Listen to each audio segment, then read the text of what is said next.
I love that photo, my favorite photo of myself. In this episode, we're going to get a local LLM to understand images well enough to tag them for organizational purposes. And we're going to throw a few oddballs and curveballs at it to see what kind of wacky results we might get. Let's do it.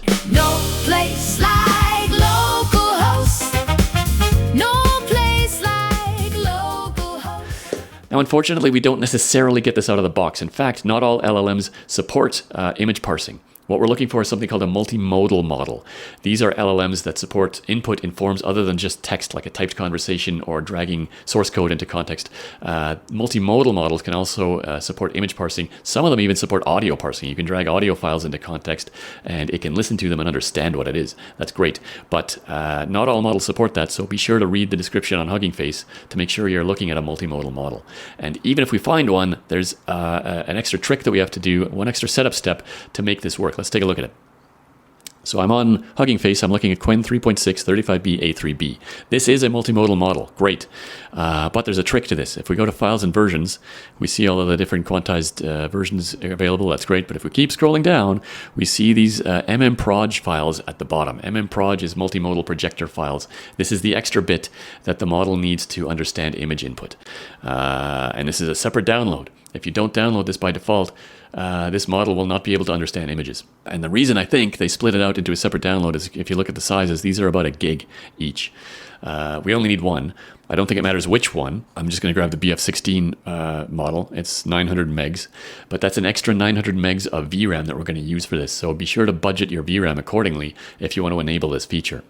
Now, when we start Llama Server, there's one extra parameter we have to give, and that is --mmproj, and we have to give it the name of the mmproj file that we downloaded. I saved it as mmproj blah blah blah. That's great, and I'm going to start this model with mmproj enabled. So I'm going to start up NVTop on Saturn just so we can see. Using 10 gigs on the one card and 21 gigs on the other card. That's a total of 31 gigs of VRAM. That's for the model file itself, the mmproj file, and the context window that I've requested. It adds up to 31 gigs. I'm using 31 out of 36 gigs that I have available to enable this feature. Great. So it's enabled. It's running. What can we do with it? If we go to the web UI, and click the little plus icon, you now see that images are now enabled. Audio file is not enabled because I don't believe this particular model of Qwen supports audio input, but it does support image input.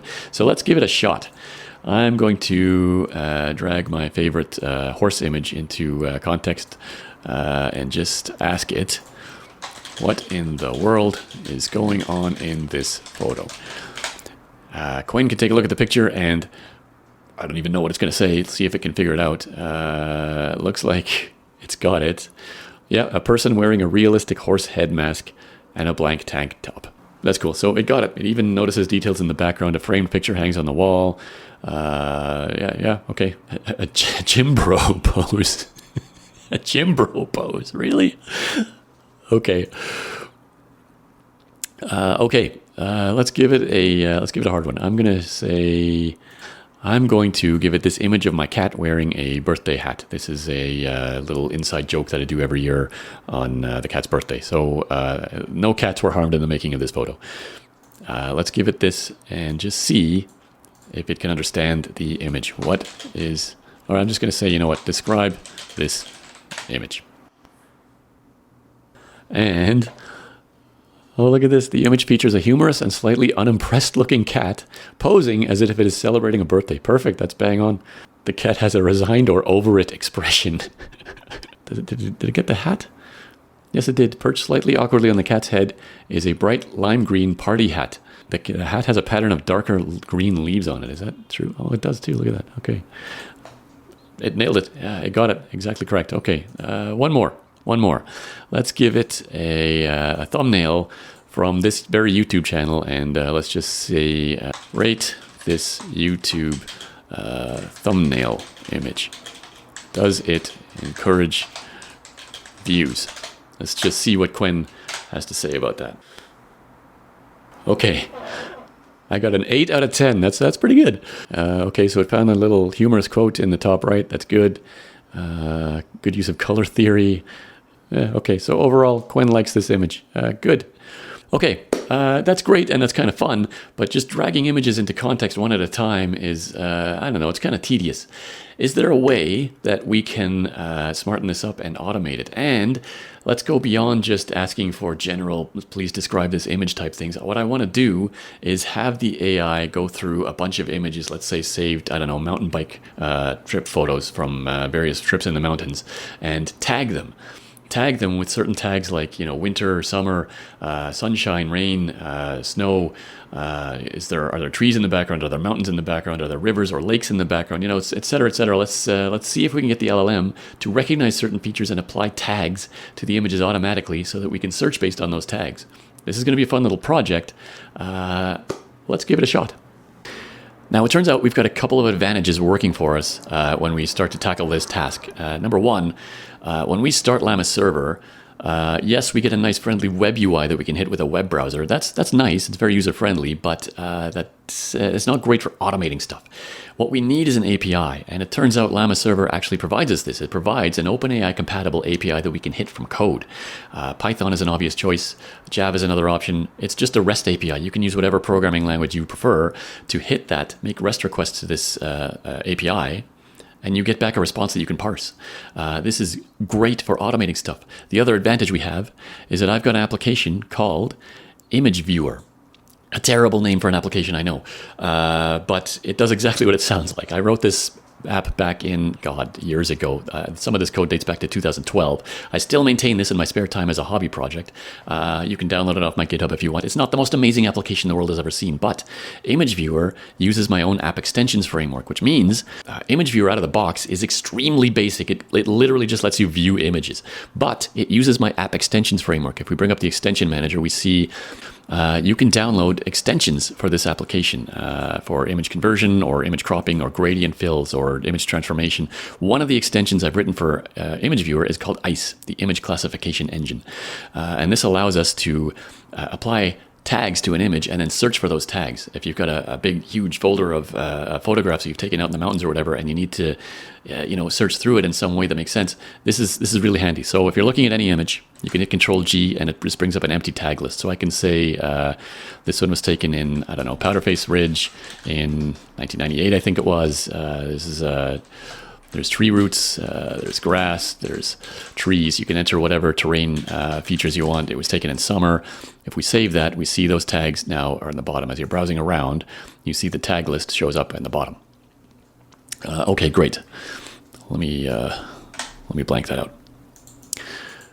So we've got a basic mechanism in place to tag images. Tagging images one by one is a massive headache, and I don't want to do it. Can we automate it? Yes, we can. If I bring up the tag dialog, I know that every image in this directory was taken at Powderface Ridge. So I can just say, you know what, take the image directory name and apply that as a tag to all images in here, and it'll just go and do it. So if we browse around now, we see every image has been tagged with Powderface Ridge. That's a good head start. But I still have to tag stuff individually because not every image is going to have a mountain bike in it. Not every image is going to have a lake in it or a mountain in the background. I want to be able to search on this stuff. So I'm still back to manually, touching up the tags one by one on image by image. That's too much of a headache. Can we get the LLM to look at these images and do this for us? Yes, we can. As it turns out, I've built an experimental feature into ICE. If we go into settings, I've got a whole page for this. So if we give it the base URL, Saturn LM on 8080, we don't need an API key because this is local. There's a few other options we can set. What model do you want to use? If we scroll down, there's a system prompt here. It looks like this. Your job is to analyze images and supply a comma-separated list of tags that apply to that image. Choose the tags that best describe this image. And here's an example. Okay, great. If we go and look at the code. Okay, before we look at the Java code, let's just do a quick test on the command line to prove the point that this is something that we can do just by hitting a REST API. If we take our test horse image and base64 encode it, we get back a big blob of base64. This is just a big base64 representation of that JPEG image. We can take that and dump it into a JSON object It looks roughly like this.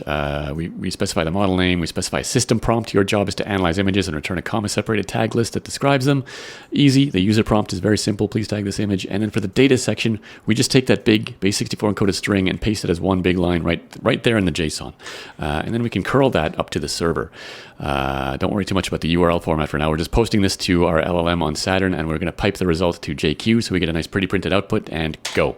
And what we get back is a big JSON blob of stuff from the server, most of which we can just ignore. But look at this. We get back a tag list inside that JSON, and we can parse that out. If we do it on the command line like this, we can parse it manually. But if we're doing it in Java or Python or some other programming language, we can parse this programmatically. And this is what really enables us to automate this. Let's take a look at the Java code. For every candidate image, we downscale if necessary, because some of these images out of the camera are huge. They're like 20 megabytes. I don't want to base64 encode that and send it across the wire. Even on a local network, that's too much HTTP traffic. So we'll downscale it if we need be. We'll base64 encode it, and then we'll just make the HTTP request. And if we scroll down, there's a lot of things about, like setting the right options and doing error handling. We get to this part where we prepare the request body. This is just JSON. Remember, this is just a REST API that we're hitting. I've got a request template. It looks like this. An OpenAI compatible request is going to look like this. It's this JSON format. And when you get right down to it, the data is just inline base64 encoded inside the JSON. That's it. We just send that up one image at a time, and we get back a response in a certain format that we can parse. So let's try this out. I'm going to hit F9. It should talk to the LLM, and we get back forest trail. Okay, that's pretty basic, but let's try another one. Trail, mountainside, trees, green, cloudy sky. Okay, let's try one more. And, whoa, we got a bunch there. Mountain, clouds, overcast, valley, forest, trees, river, lake. Okay, we got a bunch. Some of these, though, some of these tags are a little bit like greenery, vista, distance. That doesn't really help me. Wouldn't it be nice if we could constrain it instead of just letting it go hog wild and pick whatever tags it wants? Wouldn't it be nice if we could say, listen, I appreciate your enthusiasm, but what I really want is I want you to pick from this list of tags that I'm going to supply to you. Well, we can do that too. If we go back to settings, I've got this field LLM tag list, which is empty by default. But if you fill it in, then we use this system prompt instead of the one we looked at earlier. And the only difference here really is that we're saying you may only choose tags from this list. And we substitute in the list of tags that you supply. So let's say this. I'm going to give it a bunch to choose from. And then I'm going to say Control F9. You know what? Just tag every image in here and go. Okay, that took a while. Let me just take a look at NVTop. You can see, yeah, okay. These spikes are every time an image came in, it had to, on both GPUs, it had to figure out how to tag it. So let's take a look at some of these. So Powderface Ridge, summer, river. Summer, forest. Mountain. Mountain, summer, forest. Now we're getting a much smaller list of more focused tags. This is great.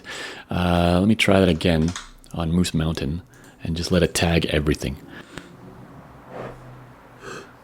Okay, mountain bike, summer, tree roots, mud, forest.